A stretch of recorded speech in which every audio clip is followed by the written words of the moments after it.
What is the pathophysiology of obsessive compulsive disorder?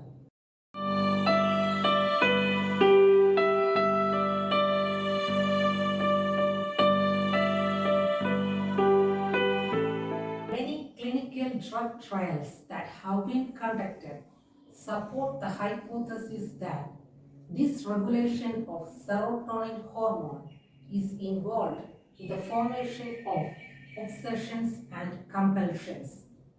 There is a positive link between streptococcal infection, which cause rheumatic fever, and OCD. 20 to 30% of patients affected with rheumatic fever show obsessive compulsive symptoms. Brain imaging studies such as the PET scan, that is positron emission tomography scan, reveals increased metabolism and blood flow to the frontal lobes and caudate nucleus, which is situated in the basal ganglia of the brain of patients with OCD. CT and MRI studies have shown that there is relatively smaller caudate nucleus bilaterally situated in the brain of OCD patients when compared to the normal persons.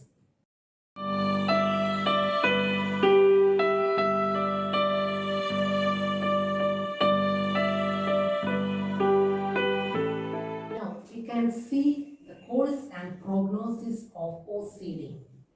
Usually the course of OCD is long but variable. The onset of symptoms in about 50 to 70% of patients occur after a stressful event such as a pregnancy, a sexual problem, or death of a relative.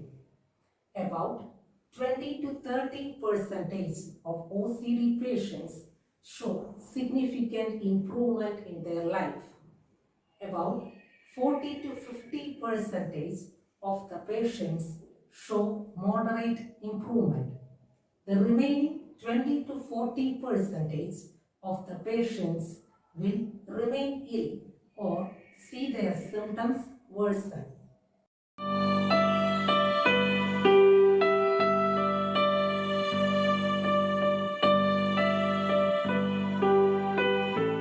Coming to the treatment part of OCD, one is supportive psychotherapy.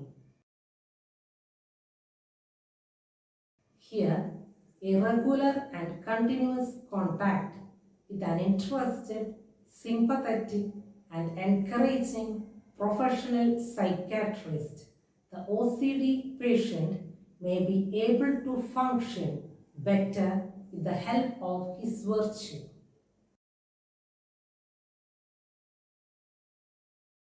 Now, the family therapy. Family therapy is useful in supporting the family members, helping them to reduce the marital discord resulting from this disorder. The family therapy also helps in building a treatment alliance with the family members for the goodness of the patient. The most important and effective method of treatment for obsessive compulsive disorder is ERP, that is exposure and response prevention therapy. Here, the exposure refers to the patient being exposed to the mental images, objects, or situations that cause anxiety or trigger the obsessions. The response prevention refers to the patient making a choice not to do a compulsive behavior after the obsession has been triggered. This is done under the guidance of a professional psychiatrist. The ERP therapy is a type of CBT, that is cognitive behavioral therapy.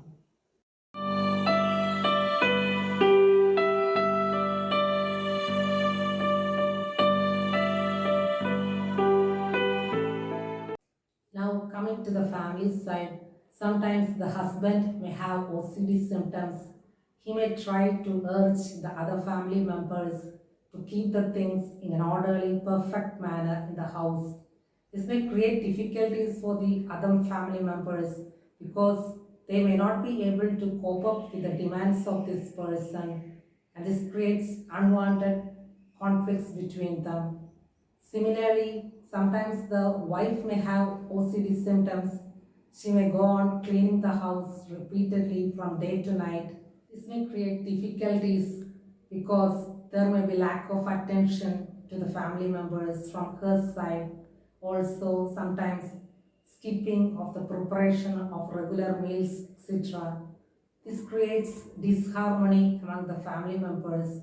So it is always better and essential to give them the marital psychotherapy or marital counseling.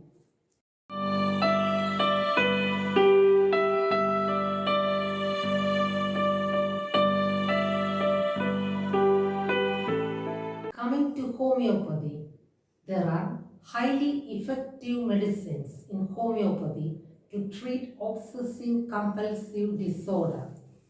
Homeopathic remedies are selected based on the personality of each individual.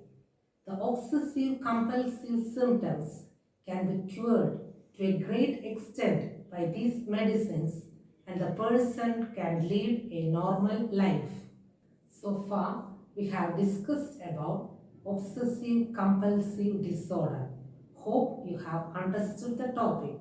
However, if any further clarifications or queries are there, please add in the comment box or drop a mail. Accordingly, we can discuss in the upcoming sessions.